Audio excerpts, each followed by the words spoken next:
बस छोटा जिहा रस्ते का मसला सी ते नौबत इत्थे तक पहुंचाई है। फिर पुलिस भी उन्होंने पहले कतल फैसिलिटेट कर दे रही है।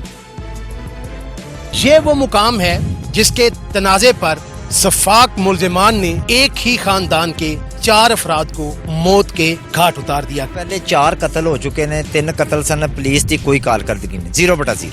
हुण मैंने 3 दिन की डेडलाइन दी है कि 8 दिन बाद फिर ये हो सन ते मैं हो सन ते गुजरात का ऑफिस होती या सुप्रीम कोर्ट हो सी।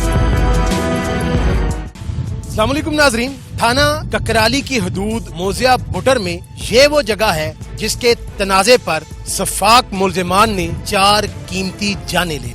मुल्जिमान ये मुख्तलिफ औकात में ये मुख्तलिफ वक़ूए अंजाम देते रहे, जिसमें इसी गांव के एक ही खानदान के 4 अफराद को मौत के घाट उतार दिया गया।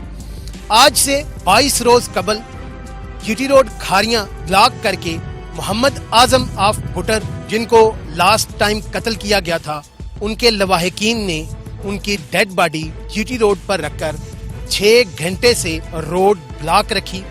तब जाकर कहीं महकमा पुलिस के अफसरान वहां पर पहुंचे और डीपीओ गुजरात सैयद असद मुजफ्फर साहब ने मकतूल के वरसा से मुज़ाकरात करते हुए उनको ये यकीन दहानी करवाई कि 1 माह के अंदर अंदर आपके मुजरिमान को गिरफ्तार कर लिया जाएगा। लेकिन आज 22 दिन उस मुआहदे को गुजर चुके हैं और जो मकतूल के वरसा हैं उनके मुताबिक अभी तक पुलिस की जानिब से कोई ऐसी खातिरख्वाह कार्रवाई अमल में नहीं लाई गई जिससे जो मुद्दई मुकदमा हैं, जो मकतूल के वरसा हैं, वो मुतमईन हो सकें। जी नाज़रीन, मकतूल मोहम्मद आजम के छोटे भाई तारक साहब मेरे साथ मौजूद हैं। ये असल तनाज़ा बनया की कि अज तुसी अपने 4 प्यारियां दी अपने हत्थां नाल लाशां दफना चुके हो। ये असल वजह अनाद की सी? सर वजह अनाद ते कुछ भी नहीं सी, बस छोटा जिहा रस्ते का मसला सी, वो तुहानू मैं सारा दिखा दिता है। ये भी प्रॉब्लम नहीं सी। इन्हां दे पिछे कुछ लोग सन जिन्हां ने इन्हां नू अगे तला के थापड़ा ला के ते बस अगे कर दिता है ते नौबत इत्थे तक पहुंचाई है। फिर पुलिस भी उन्होंने पहले कतल फैसिलिटेट कर दे रही है। अगर पहले कतल दे विच जिहड़े 3 मुजरम इन्हां रिहा कीते सन वो ना करदे, उन्हां नू सज़ा देंदे ते शायद अगे काम ना चलदा। 3 किहड़े रिहा कीते? वो कीते सन, एक खुर्शीद सी ते एक फायतुल्ला सी जिहड़ा दूसरे कतल च शामिल है। पहले कतल विच हो गया सी, पहले जो मशवरे सन ਉਹਦੇ ਚ ਨੂੰ ਰਿਹਾਈ ਦਿੱਤੀ ਗਈ ਸੀ ਬੇਗੁਨਾਹ ਕਰਤਾ ਸੀ ਇਹਨਾਂ। ਜਿਸ ਦਿਨ ਬੇਗੁਨਾਹ ਕੀਤਾ ਉਸੇ ਦਿਨ ਸ਼ਾਮੀ ਬਸ਼ੀਰ ਨੂੰ ਕਤਲ ਕਰਤਾ ਸੀ। ਦੇਖੋ ਜੀ, ਇਸ ਤੋਂ ਪਹਿਲੇ 4 ਕਤਲ ਹੋ ਚੁੱਕੇ ਨੇ, 3 ਕਤਲ ਸਨ, ਪੁਲਿਸ ਦੀ ਕੋਈ ਕਾਰਕਰਦਗੀ ਨਹੀਂ, 0/0। ਇਹ ਚੌਥਾ ਕਤਲ ਸੀ। ਇਹਨਾਂ ਨੇ ਤੀਸਰੇ ਕਤਲ 'ਚ ਮੈਨੂੰ ਕਿਹਾ ਕਿ ਇੱਕ ਦਫਾ ਸਾਡੇ ਤੇ ਇਤਬਾਰ ਕਰ, ਮੈਂ ਇਹਨਾਂ ਦੇ ਇਤਬਾਰ ਕੀਤਾ, ਲੇਕਿਨ ਕੀ ਇਤਬਾਰ ਕੀਤਾ 2 ਮਹੀਨੇ ਬਾਅਦ ਤੀਸਰਾ ਚੌਥਾ ਕਤਲ ਹੋ ਗਿਆ। ਹੁਣ ਮੈਨੂੰ 30 ਦਿਨ ਦੀ ਡੈਡਲਾਈਨ ਦਿੱਤੀ ਹੈ। 30 दिन पूरे होने तकरीबन 8 दिन रह गए। ठीक है, 8 दिन बाद फिर ये हो सन ते मैं हो सन ते गुजरात का ऑफिस होती या सुप्रीम कोर्ट हो सी।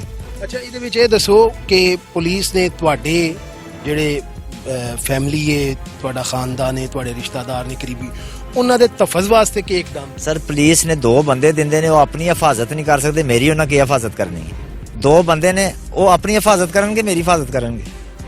अच्छा, ਇਹਨਾਂ ਦੇ ਜਿਹੜੇ ਤੁਸੀਂ ਕਹਿ ਰਹੇ ਹੋ ਫੈਸਿਲਿਟੇਟਰ ਹੈ ਨੇ ਜਿਹੜੇ ਪਿੱਛੇ ਇਹਨਾਂ ਨੂੰ ਇਸਤੇਮਾਲ ਕਰ ਰਹੇ ਨੇ, ਕਿਆ ਉਹਨਾਂ ਦਾ ਕੋਈ ਨਾਮ ਸਾਹਮਣੇ ਜ਼ਾਹਿਰ ਹੋ ਸਕਿਆ ਵੇ, ਪਤਾ ਲੱਗ ਸਕਿਆ ਵੇ? ਉਹਨਾਂ ਨੂੰ ਨਹੀਂ ਪਤਾ ਚੱਲਿਆ, ਲੇਕਿਨ ਸਾਨੂੰ ਤੇ ਪਤਾ ਚੱਲਿਆ। ਅਗਰ ਪਹਿਲੇ ਮੁਜਰਮ ਸਨ ਜਿਹੜੇ ਮਸ਼ਵਰੇ ਦੇ ਵਿੱਚ ਉਹਨਾਂ ਨੂੰ ਦਿੱਤਾ ਸੀ, ਅਗਰ ਉਹਨਾਂ ਨੂੰ ਉੱਥੇ ਕਾਬੂ ਕਰ ਲੈਣਾ ਮਾਮਲਾ ਤਾਂ ਉੱਥੇ ਖਤਮ ਹੋ ਜਾਂਦੇ ਸਨ।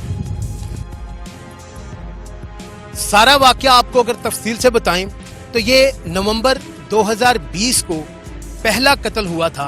जो मोहम्मद यूनस नाम के फर्द थे इसी गांव के, यही जो मुलजिम हैं ताज और उसका बेटा अजमल, कफायतुल्ला और ये चंद नामालूम भी इन FIRs में हैं, उन्होंने यहीं पर इसी मुकाम पर मोहम्मद यूनस को कत्ल कर दिया। इस कत्ल को अभी 1.5 माह ही गुजरा था कि इस कत्ल के मुकदमा की पैरवी करने वाले मोहम्मद बशीर, उनको भी 24 दिसंबर 2020 को कत्ल कर दिया जाता है। अब पहला जो मकतूल यूनस वाला मुकदमा था उसमें एक मुल्ज़म इमा और मशवरे का डाला गया था कफायतुल्ला, पुलिस की जानिब से उसे बेगुनाह कर दिया गया। जब ये दूसरा कत्ल मोहम्मद बशीर का हुआ, इस मुकदमे में भी कफायतुल्ला, अजमल, इनको नामजद किया गया। इस मुकदमा के बाद जो कफायतुल्ला है उसको पुलिस ने गिरफ्तार किया और वो अभी तक जेल में है।